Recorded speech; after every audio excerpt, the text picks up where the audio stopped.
Chapter 51, God's Care for the Poor. To promote the assembling of the people for religious service, as well as to provide for the poor, a second tithe of all the increase was required. Concerning the first tithe, the Lord had declared, "I have given the children of Levi all the tenth in Israel." Numbers chapter 18, verse 21.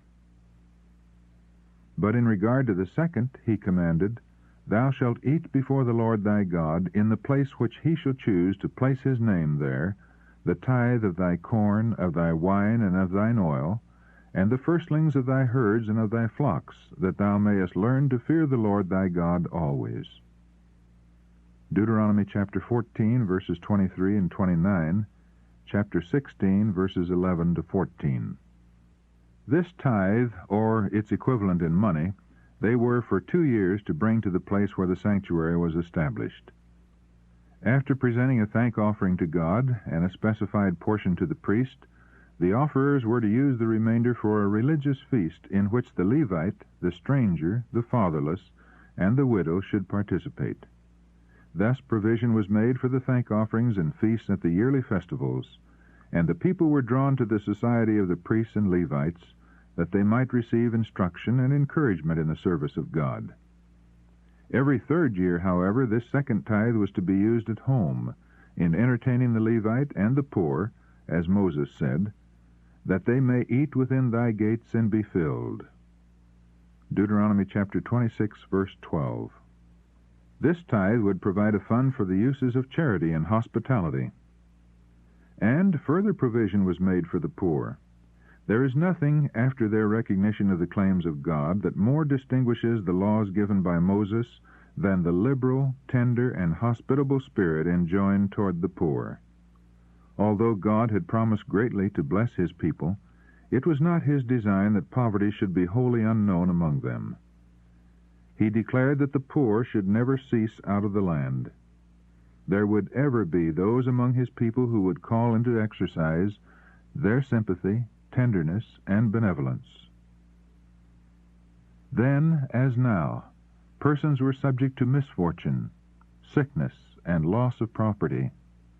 Yet, so long as they followed the instruction given by God, there were no beggars among them, neither any who suffered for food. The law of God gave the poor a right to a certain portion of the produce of the soil. When hungry, a man was at liberty to go to his neighbor's field or orchard or vineyard and eat of the grain or fruit to satisfy his hunger. It was in accordance with this permission that the disciples of Jesus plucked and ate of the standing grain as they passed through a field upon the Sabbath day. All the gleanings of harvest field, orchard, and vineyard belong to the poor. "When thou cuttest down thine harvest in thy field," said Moses, "and hast forgot a sheaf in the field, thou shalt not go again to fetch it. When thou beatest thine olive tree, thou shalt not go over the boughs again. When thou gatherest the grapes of thy vineyard, thou shalt not glean it afterward. It shall be for the stranger, for the fatherless, and for the widow. And thou shalt remember that thou wast a bondman in the land of Egypt." Deuteronomy chapter 24, verses 19 to 22, and Leviticus chapter 19, verses 9 and 10. Every seventh year, special provision was made for the poor. The sabbatical year, as it was called, began at the end of the harvest. At the seed time, which followed the ingathering, the people were not to sow. They should not dress the vineyard in the spring, and they must expect neither harvest nor vintage. Of that which the land produced spontaneously they might eat while fresh, but they were not to lay up any portion of it in their storehouses. The yield of this year was to be free for the stranger, the fatherless, and the widow, and even for the creatures of the field. Exodus chapter 23, verses 10 and 11, Leviticus chapter 25, verse 5. But if the land ordinarily produced only enough to supply the wants of the people, how were they to subsist during the year when no crops were gathered? For this the promise of God made ample provision. "I will command my blessing upon you in the 6th year," he said, "and it shall bring forth fruit for 3 years. And ye shall sow the 8th year, and eat yet of old fruit until the 9th year. Until her fruits come in, ye shall eat of the old store. Leviticus chapter 25, verses 21 and 22. The observance of the sabbatical year was to be a benefit to both the land and the people. The soil, lying untilled for one season, would afterward produce more plentifully. The people were released from the pressing labors of the field, and while there were various branches of work that could be followed during this time, all enjoyed greater leisure, which afforded opportunity for the restoration of their physical powers for the exertions of the following years. They had more time for meditation and prayer, for acquainting themselves with the teachings and requirements of the Lord, and for the instruction of their households. In the sabbatical year, the Hebrew slaves were to be set at liberty, and they were not to be sent away portionless. The Lord's direction was, "When thou sendest him out free from thee, thou shalt not let him go away empty. Thou shalt furnish him liberally out of thy flock, and out of thy floor, and out of thy winepress. Of that wherewith the Lord thy God hath blessed thee, thou shalt give unto him." Deuteronomy chapter 15, verses 13 and 14. The hire of a laborer was to be promptly paid. Thou shalt not oppress a hired servant that is poor and needy, whether he be of thy brethren or of thy strangers that are in thy land. At his day thou shalt give him his hire, neither shall the sun go down upon it, for he is poor, and setteth his heart upon it. Deuteronomy chapter 24, verses 14 and 15. Special directions were also given concerning the treatment of the fugitives from service. Thou shalt not deliver unto his master the servant which is escaped from his master unto thee.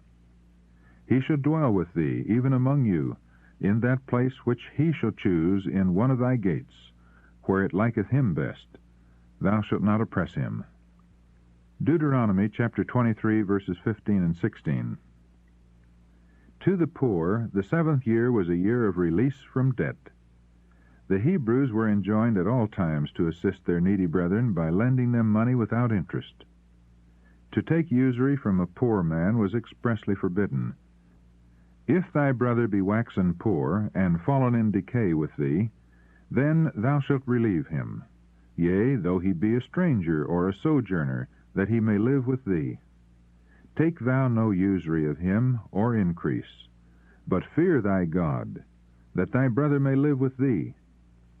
Thou shalt not give him thy money upon usury, nor lend him thy victuals for increase. Leviticus chapter 25, verses 35 to 37. If the debt remained unpaid until the year of release, the principal itself could not be recovered. The people were expressly warned against withholding from their brethren needed assistance on account of this. If there be among you a poor man of one of thy brethren, thou shalt not harden thine heart, nor shut thine hand from thy poor brother.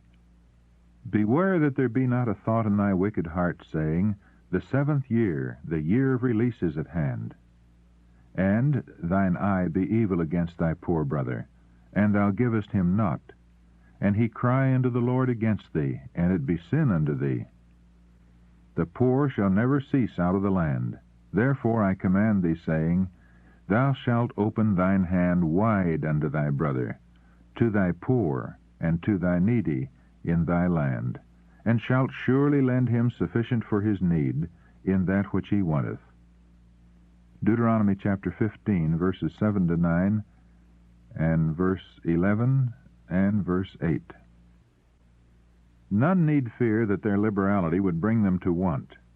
Obedience to God's commandments would surely result in prosperity. Thou shalt lend unto many nations, he said, but thou shalt not borrow. And thou shalt reign over many nations, but they shall not reign over thee. Deuteronomy chapter 15, verse 6.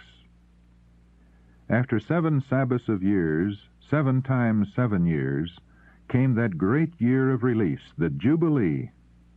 Then shalt thou cause the trumpet of the Jubilee to sound throughout all your land. And ye shall hallow the 50th year, and proclaim liberty throughout all the land unto all the inhabitants thereof. It shall be a Jubilee unto you, and ye shall return every man unto his possession, and ye shall return every man unto his family.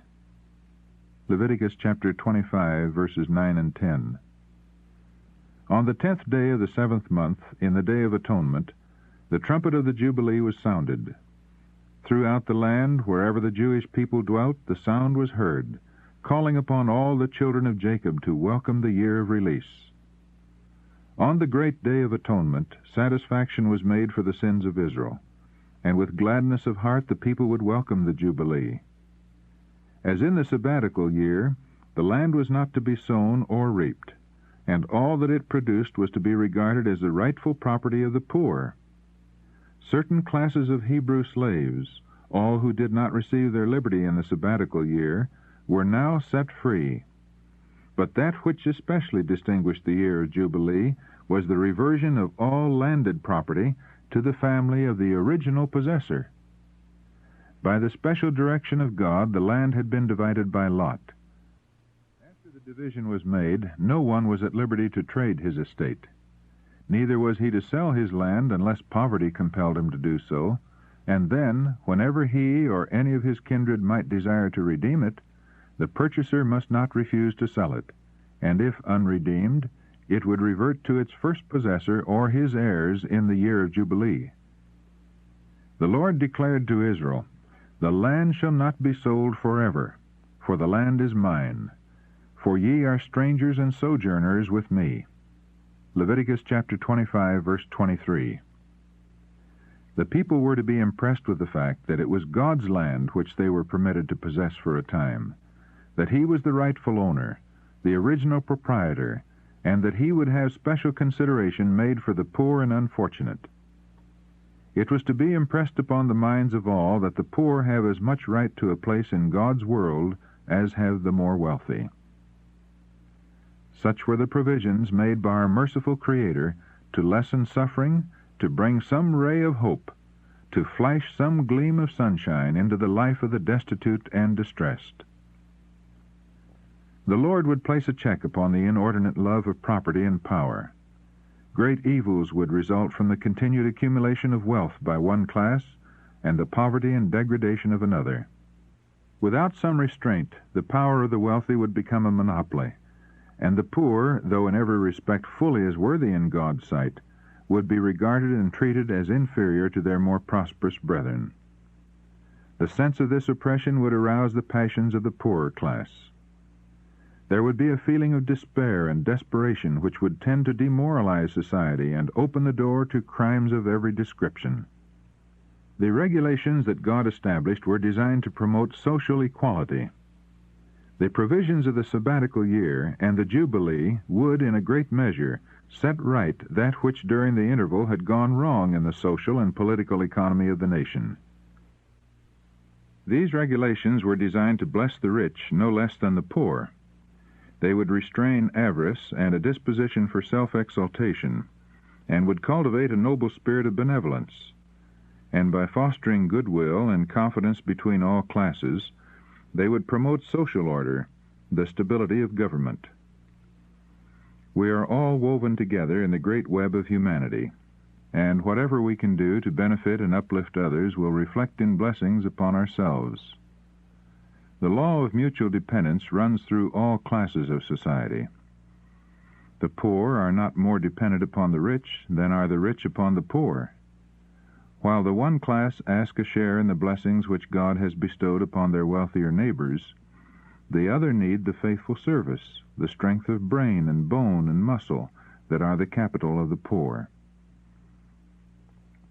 Great blessings were promised to Israel on condition of obedience to the Lord's directions.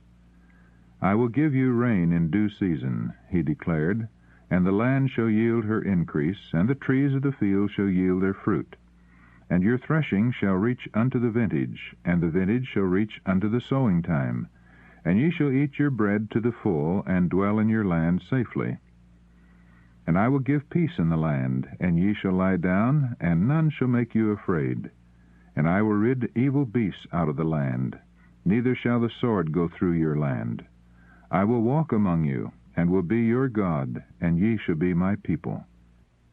But if ye will not hearken unto me, and will not do all these commandments, and ye break my covenant, Ye shall sow your seed in vain, for your enemies shall eat it. And I will set my face against you, and ye shall be slain before your enemies. They that hate you shall reign over you, and ye shall flee when none pursueth you. Leviticus chapter 26, verses 4 to 17. There are many who urge with great enthusiasm that all men should have an equal share in the temporal blessings of God. But this was not the purpose of the Creator. A diversity of condition is one of the means by which God designs to prove and develop character. Yet he intends that those who have worldly possessions shall regard themselves merely as stewards of his goods, as entrusted with means to be employed for the benefit of the suffering and the needy. Christ has said that we shall have the poor always with us, and he unites his interest with that of his suffering people. The heart of our Redeemer sympathizes with the poorest and lowliest of his earthly children. He tells us that they are his representatives on earth. He has placed them among us to awaken in our hearts the love that he feels toward the suffering and oppressed. Pity and benevolence shown to them are accepted by Christ as if shown to himself. An act of cruelty or neglect toward them is regarded as though done to him. If the law given by God for the benefit of the poor had continued to be carried out, how different would be the present condition of the world, morally, spiritually, and temporally? Selfishness and self-importance would not be manifested as now, but each would cherish a kind regard for the happiness and welfare of others, and such widespread destitution as is now seen in many lands would not exist. The principles which God has enjoined would prevent the terrible evils that in all ages have resulted from the oppression of the rich toward the poor, and the suspicion and hatred of the poor toward the rich. While they might hinder the amassing of great wealth and the indulgence of unbounded luxury, they would prevent the consequent ignorance and degradation of tens of thousands whose ill-paid servitude is required to build up these colossal fortunes. They would bring a peaceful solution of those problems that now threaten to fill the world with anarchy and bloodshed.